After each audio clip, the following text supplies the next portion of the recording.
नमस्कार, उत्तराखंड प्राइम में आपका स्वागत है। मैं हूं आपके साथ आस्था कौशिक और बुलेटिन की शुरुआत हम इस वक्त एक बड़ी खबर से करने जा रहे हैं। देहरादून से ये अहम अपडेट आ रहा है। सीएम त्रिवेंद्र सिंह रावत ने कैबिनेट की बैठक खत्म कर दी है। कैबिनेट की बैठक आज चल रही थी। घर के अंदर शादी समारोह की इजाजत दी गई है। कौन कौन से अहम फैसले लिए गए हैं? हालांकि इस शादी में केवल 5 लोगों को ही शामिल होने की इजाजत रहेगी। शादी में 5 लोग ही शामिल हो सकेंगे। डीएम से इसके लिए बाकायदा परमिशन लेनी होगी परिवार को। और राज्य में जो शराब की दुकानें हैं वो बंद रहेंगी। सार्वजनिक स्थानों पर मास्क पहनना हर किसी के लिए अब जरूरी होगा। तो इस कैबिनेट की बैठक के बाद जो अहम फैसले सरकार ले रही है उसके बारे में हम आपको बता रहे हैं। अंत्येष्टि के लिए 20 से ज्यादा लोग इकट्ठा नहीं होंगे। और इस वक्त हमारे साथ हमारे संवाददाता रवि कैंतुरा जुड़ चुके हैं अपडेट के साथ। रवि, कई अहम फैसले लिए गए हैं इस कैबिनेट की बैठक में। हालांकि हम दर्शकों को बता भी रहे हैं, एक बार विस्तार से बताइए कि किन बातों का और किन नियमों का अब जनता को ध्यान रखना है। जी देखिए, ये बहुत महत्वपूर्ण जो है मंत्रिपरिषद की जो बैठक हुई है, ये लगभग 3 घंटे सीएम आवास पर चली और इसमें जो महत्वपूर्ण विषयों पर चर्चा की गई उनको मैं आपको बता दूं कि जो 15 तारीख को एमएचए की गाइडलाइंस जो आई हैं उस पे राज्य सरकार अपनी तरफ से कुछ भी जो है बदलाव नहीं कर पाएंगे। और इसमें जो सबसे अहम जो विषयों पर चर्चा हुई उसमें है कि एक तो राज्य में शादियां हो सकेंगी, लेकिन उन शादियों में आपको पहले डीएम से अनुमति लेनी होगी और जब आपको अनुमति मिल जाएगी तो आपके जो ये शादी का समारोह है वो आपके घर के भीतर ही होगा और साथ ही साथ 5 से ज्यादा लोग इसमें शामिल नहीं हो सकते हैं। अंत्येष्टि को लेकर ये हुआ है कि 20 आदमी से ज्यादा जो है इकट्ठा नहीं हो सकते हैं। इसके साथ ही साथ सभी सार्वजनिक स्थलों पर अब मास्क पहनना अनिवार्य कर दिया गया है। सोशल डिस्टेंसिंग का बिल्कुल पालन किया जाएगा।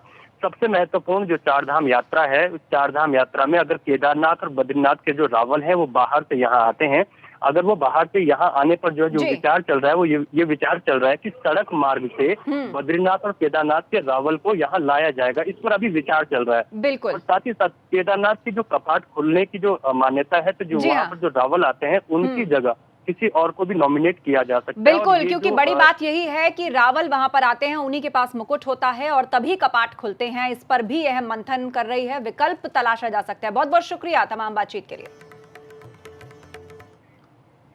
और इस वक्त एक और बड़ी खबर आ रही है। उत्तराखंड में कोरोना से जुड़ा हुआ ये बड़ा अपडेट है जो हम आपको दे रहे हैं। लगातार दूसरे दिन कोई भी पॉजिटिव मरीज पूरे उत्तराखंड से सामने नहीं आया है।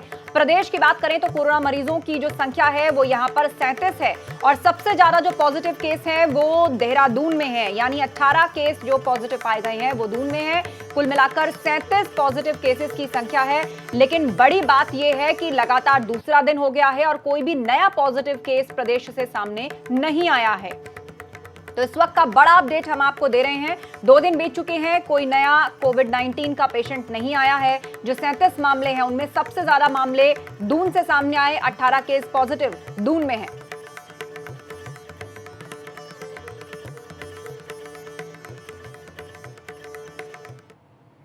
उधर लॉकडाउन की वजह से पहाड़ों की रानी मसूरी में वीरानी छाई हुई है। इन दिनों जहां मसूरी में काफी चहल पहल हुआ करती थी, वहां अब ये शहर पूरी तरह से सुनसान पड़ा है। इसी पर देखिए हमारे ब्यूरो चीफ अजीत सिंह राठी की रिपोर्ट। इस समय हम मसूरी में हैं और मसूरी की जो स्थिति है, जो इस समय पूरी तरह से गुलजार रहता था, मसूरी जो इस समय पर्यटकों से लबालब रहता था, मसूरी में जहाँ इस समय खड़े होने की जगह नहीं मिलती थी, मसूरी में इस समय कभी पार्किंग की जगह नहीं मिलती थी, आज वो मसूरी, उसकी सड़कें बिल्कुल वीरान पड़ी हैं। यहाँ से दून घाटी का नज़ारा बेहद खूबसूरत तो लगता है, लेकिन आज यहाँ देखने वाले पर्यटक नहीं हैं। ये मसूरी के होटल, ये सड़कें, ये माल रोड है तो बहुत खूबसूरत, लेकिन देखने वाला कोई नहीं है, निहारने वाला कोई नहीं है। आज केवल कोरोना काल की वजह से, कोरोना वायरस की वजह से ये स्थिति पैदा हो गई है कि यहाँ सूनी सड़कों पर सूखे पत्तों की सरसराहट के अलावा किसी की भी आवाज़ सुनाई नहीं देती है। और जितना यहाँ वाइल्ड लाइफ गायब हो गया था वो सब वापस आ गया है। किसी भी तरह के प्रभाव का, किसी भी तरह के प्रकृति के प्रकोप का कुछ ना कुछ फ़ायदा ज़रूर होता है। ऐसे ऐसे पक्षी, ऐसी चिड़ियाएँ, ऐसे जंतु निकल कर आ गए हैं, ऐसी आवाज़ें सुनने को मिलती है जो पहले कभी नहीं मिली।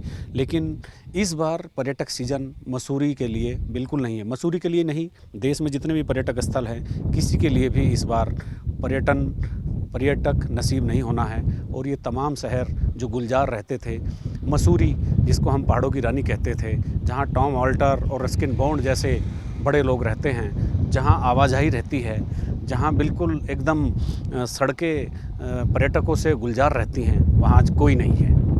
कैमरामैन क्रिस्टोफर लॉरेंस के साथ मसूरी से एबीपी गंगा के लिए अजीत सिंह राठी।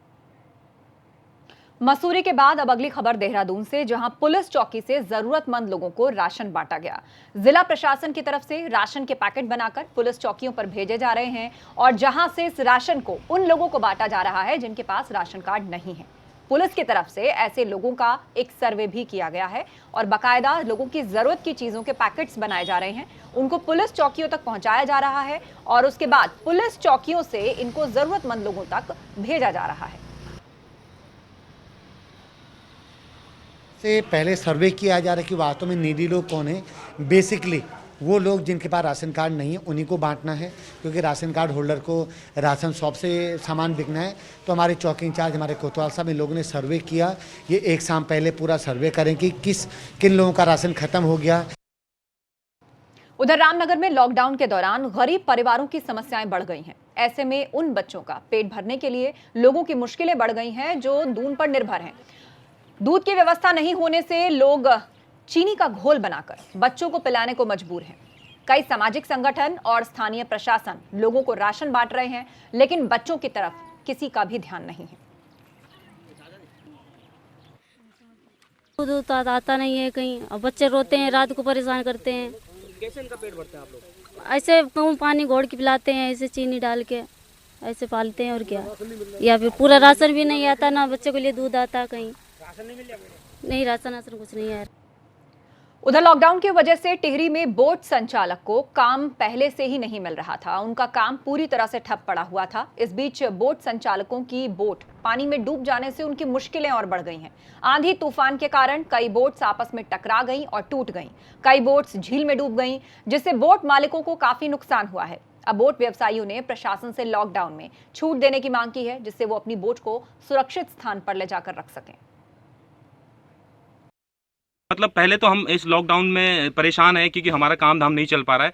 ऊपर से मैं आपके माध्यम से सिर्फ इतनी अनुमति चाहता हूं कि मैंने पहले भी शासन को लेटर दिया था कि यहाँ पे 7.5 करोड़ का 7 करोड़ की यहाँ पे संपत्ति है बोट स्वामी द्वारा लाई गई, उनकी देखरेख करने के लिए शासन और प्रशासन की तरफ से कोई भी व्यवस्था नहीं है। तो मैं ये चाहता था कि मैंने कहा भी था उनसे कि अगर आप बोट स्वामियों को 5-5 करके अनुमति दें ताकि वो वहाँ पर जाएँ, अपनी संपत्ति का जायजा लें, ताकि वो संपत्ति खराब ना हो।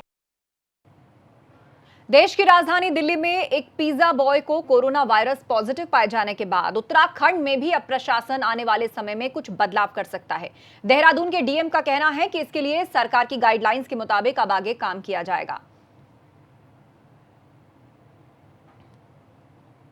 ऑनलाइन डिलीवरी करने का जो इनका समय है वो जो पूरा वर्किंग आवर होता है उसके लिए किया गया है।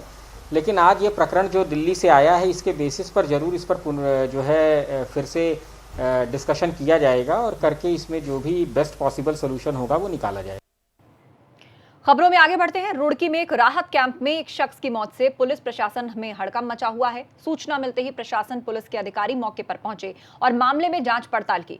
बताया जा रहा है कि मृतक अलीगढ़ का रहने वाला था। देर रात उसके पेट में दर्द की शिकायत थी। डॉक्टर्स ने उसे अस्पताल में भर्ती होने की सलाह दी थी, लेकिन उसने मना कर दिया। उल्टी की शिकायत हुई थी, हमारी टीम ने आके रात में इसको देख लिया था और इसको कहा था हम लोगों ने कि भर्ती हो जाओ वहाँ पर आके, बाकी जांच करा लेते हैं। बोला नहीं कुछ नहीं है, मेरे हल्का सा पेट में दर्द हो रहा है। तो दर्द की गोली और उल्टी वगैरह की दवाई दे दी गई थी। रात में थोड़ा रिलीफ भी हो गया था इसको। सुबह बगीचे में टहल रहा था, जैसे लोगों ने बताया इसके साथियों ने कि टहलते टहलते एकदम गिर पड़े नीचे। फिर 5 मिनट तक तो थोड़ा बात करी उन्होंने, इसके बाद फिर तुरंत को लेफ्ट कर दिया। वहीं लॉकडाउन में अब भी कई लोग ऐसे हैं जो बाज नहीं आ रहे हैं, खासकर ऐसे क्षेत्रों में जहां पुलिस तैनात नहीं है, लेकिन शिकायत पर ऐसे क्षेत्रों में पुलिस की गश्ती टीम अब कार्रवाई कर रही है। बड़कोट में ऐसे ही लोगों को पुलिस ने सजा दी है। धारी क्षेत्र में बगैर इजाजत वाहन चला रहे लोगों और उसमें सवार लोगों पर पुलिस ने नकेल कसना शुरू कर दिया है। ऐसे वाहनों को रोककर लॉकडाउन तोड़ने वालों से अब उठक बैठक कराई जा रही है।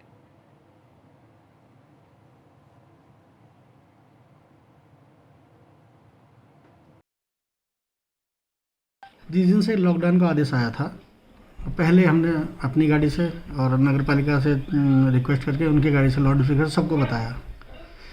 दूसरे दिन फिर हाथ जोड़कर समझाया कि आप लोग इकट्ठे नहीं होंगे। तीसरे दिन से हमने फिर इनको सीज करना शुरू कर दिया।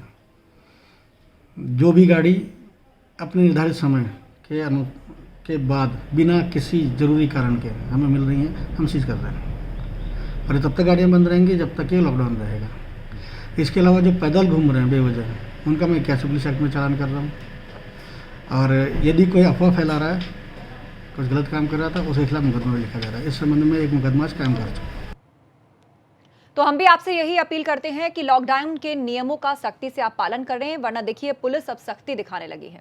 उधर हल्द्वानी के लामाचौड़ गांव में ग्रामीण खुद ही सुरक्षा व्यवस्था में जुटे हुए हैं। ग्रामीणों ने गांव के एंट्री पॉइंट पर लकड़ियों से बैरिकेडिंग की है। एक बैनर भी लगाया गया है जिसमें लिखा है, गांव में बाहरी व्यक्ति का आना मना है। दिन रात 2 लोग बारी बारी से यहां पर पहरा देते हैं। अगर कोई बाहरी शख्स गांव में आने की कोशिश भी करता है तो उससे पूरी पूछताछ की जाती है। एक रजिस्टर में उसका पता, मोबाइल नंबर और उसके आने का वक्त नोट होता है, जिसको हर दिन नजदीकी पुलिस चौकी में दे दिया जाता है।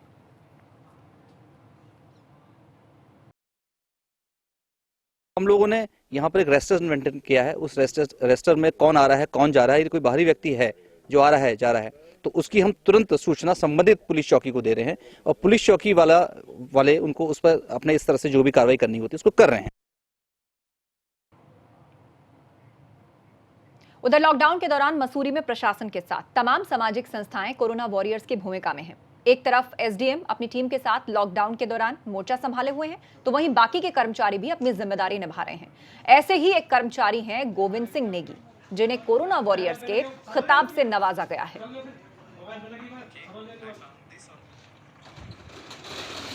मसूरी में जो हो रहा है, हमारे एसडीएम साहब इसमें बहुत मेहनत कर रहे हैं। हम लोग सुबह 7 बजे से लेकर रात के 11 बजे तक इसमें पूरी मेहनत करते हैं। पूरी टीम लगी रहती है।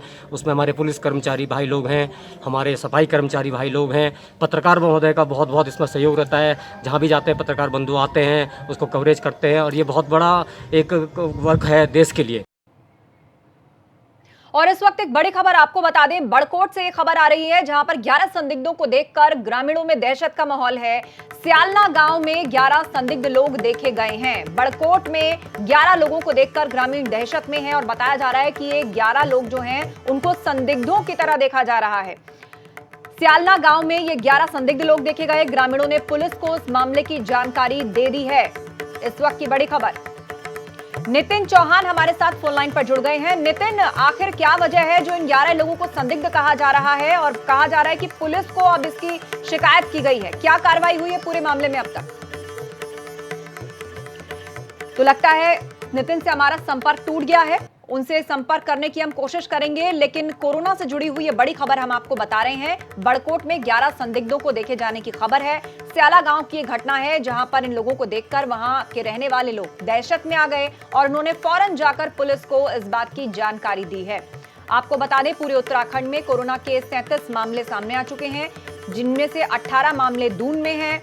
कहीं ग्रामीण खुद ही पहरेदारी कर रहे हैं, हर बाहरी व्यक्ति की एंट्री खुद रजिस्टर में दर्ज कर रहे हैं, तो कहीं पुलिस पूरी तरह चाक चौबंद इंतजाम किए हुए है। और ये तस्वीर हम आपको दिखा रहे हैं बड़कोट की, जहां पर 11 संदिग्धों को देखकर इन ग्रामीणों में दहशत भर गई और इन्होंने इनके बारे में फौरन पुलिस को इत्तला दी है।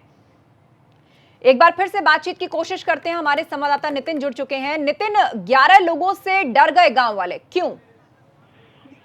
हाँ, देखिए, आज तो ये बड़कोट थाना अंतर्गत एक स्यालना गांव है। काफी हाइट में ये गांव है और काफी पैदल भी इस गांव के लिए पड़ता है। और इसमें 11 लोग अचानक से गांव में घुस जाते हैं। और जब, क्योंकि जिस तरीके से गांव में भी एक अलर्ट किया हुआ है, खासकर जो ग्राम प्रधान के कहने पे कि लोग 50 से 60 लोग हैं, वो निगरानी में है गांव की सुरक्षा पे। और इसी को देखते हुए जब 11 लोग गांव पे घुसते हैं, उनको अचानक से घेर देते हैं। उनसे पूछा जाता है कि आप आए कहाँ से, तो वो बताते हैं कि उत्तरकाशी से आए हैं। जाना कहाँ है? विकासनगर जाना है। रहने वाले कहाँ के? मिर्जापुर के रहने वाले बताए जा रहे हैं। इसके बाद जब उनका आधार कार्ड देखा जाता है तो इनके आधार कार्ड सहारनपुर के, उसमें आधार कार्ड सहारनपुर के हैं। ऐसे में ये जो संदिग्ध हैं, लोगों में एक दहशत का माहौल बन गया। हालांकि अभी फिलहाल जो ग्रामीण हैं, उन्होंने ये सूचना बड़कोट थाना को दे दी गई है। और जी नितिन, अहम बात ये कि इनके आधार कार्ड से जो जानकारी मिली है वो इन्होंने जो बताया है उससे बहुत अलग है। तो एक बहुत संक्षेप में जवाब आपसे चाहेंगे, क्या इनको गांव के भीतर आने दिया गया या अभी बाहर ही बैठे? देखिए ये आस्था ये एक अहम सवाल हो जाता है, खासकर ऐसे टाइम पे जब एक अलर्ट है और लोगों को ये कहा गया है कि वो दूरी बना के रखें। तो अभी फिलहाल जो मेरी ग्रामीणों से मेरी जो बात हुई है, उन्होंने ये बताया है कि गांव का जो एक जूनियर हाई स्कूल है वहीं पर इनको शरण दी गई है, यानी कि उनको एहतियात के तौर पर गांव के अंदर फिलहाल नहीं आने दिया गया है और पुलिस मामले की जांच कर रही है। शुक्रिया नितिन तमाम अपडेट के लिए। उधर बड़कोट में नदी का जलस्तर बढ़ने से लोगों के सामने आवाजाही की दिक्कत हो गई है।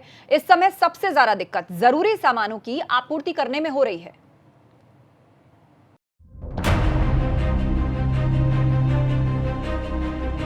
बड़कोट में बेमौसम बारिश लोगों के लिए मुसीबत बन गई है। बारिश की वजह से नदी में पानी का जलस्तर बढ़ गया है, जिससे आवाजाही के लिए बनाया गया वैकल्पिक रास्ता पानी में डूब गया है। ऐसे में लोगों के सामने अब आवाजाही की दिक्कत हो गई है। रोड खराब हो रखी है, जिसके कारण मैं आज सामान पीठ में लाना पड़ा, और वैसे पहले से काफी बीच से टूट रहा है, वो आजकल तो ज्यादा ही हो रखा है। दरअसल खरादी नगाड़ गांव मसाल मार्ग पर रवाटा में बना पुल 2013 की भीषण आपदा में बह गया था। तब से इस जगह पर नया पुल बनाने का निर्माण चल रहा है। पुल का काम पूरा नहीं होने की वजह से नदी के बीच से वैकल्पिक रास्ता बनाया गया था, मगर नदी में पानी बढ़ने से अब वैकल्पिक मार्ग पानी में डूब गया है, जिससे आवाजाही ठप है। 2013 में जो आपदा आई थी उससे पुल चले गया। अब पुल को जब दोबारा बनाया गया है तो उसको क्या उसका वैकल्पिक मार्ग को बीच नदी के किनारे बनाया गया है। उसमें कि जो परसों जो बारिश आई थी उसके कारण से वो पुल भी चले गया, और जब न उधर जाने के लिए वैकल्पिक मार्ग है न इधर आने के लिए वैकल्पिक मार्ग है। नदी में पानी बढ़ने से एक जीप कुछ रोज पहले नदी के बीचों बीच फंस गई थी। तब ड्राइवर की सूझबूझ के चलते किस तरीके से उसकी जान बच गई थी। वैकल्पिक मार्ग बंद होने से अब इलाके में जरूरी सेवाओं की आपूर्ति ठप है। नदी में पानी बढ़ जाने के कारण अब यह वैकल्पिक मार्ग पूरी तरीके से ध्वस्त हो चुका है। ऐसे में ग्रामीणों को अब बरसात आने से पहले ही अपनी दिक्कतें महसूस होने लगी है। रवाड़ा पुल से नितिन चौहान, एबीपी गंगा, बड़कोट। आगे बढ़ते हैं। नंदी देवी नेशनल पार्क में स्नो लेपर्ड की मौजूदगी की बात सामने आई है। वन विभाग की तरफ से लगाए गए कैमरा ट्रैप में स्नो लेपर्ड दिखाई दिए हैं।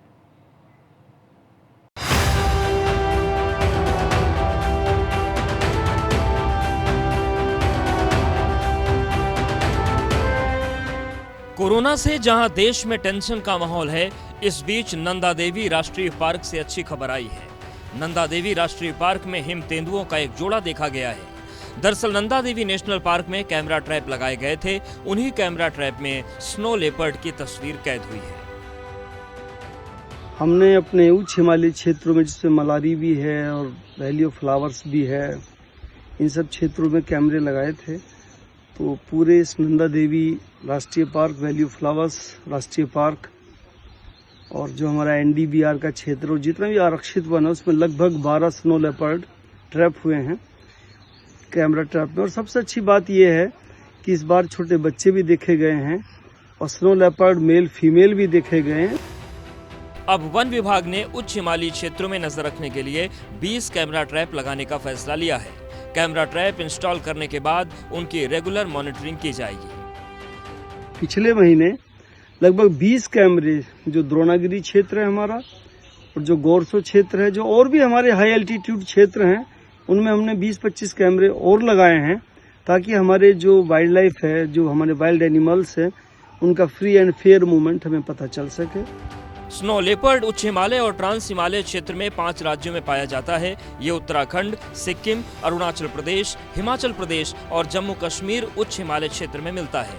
जिन देशों में स्नो लेपर्ड पाया जाता है, वहां पर इनकी संख्या को आने वाले दशक में बढ़ाकर दोगुना करने की कोशिश की जा रही है।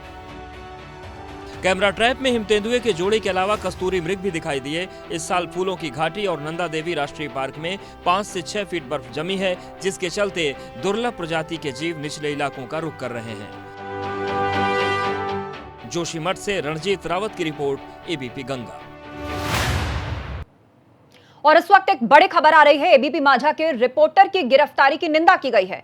पत्रकार राहुल कुलकर्णी की गिरफ्तारी की निंदा की गई है और ये की गई है न्यूज ब्रॉडकास्टर्स एसोसिएशन यानी कि एनबीए की तरफ से। एनबीए ने बाकायदा एक चिट्ठी जारी करके इस घटना की निंदा की है। हालांकि आपको बता दें, राहुल कुलकर्णी को जमानत मिल गई है। एनबीए का कहना है कि गिरफ्तारी अभिव्यक्ति की आजादी पर हमला है। इस वक्त की बड़ी खबर, एबीपी माझा के रिपोर्टर की गिरफ्तारी की निंदा की गई है एनबीए द्वारा।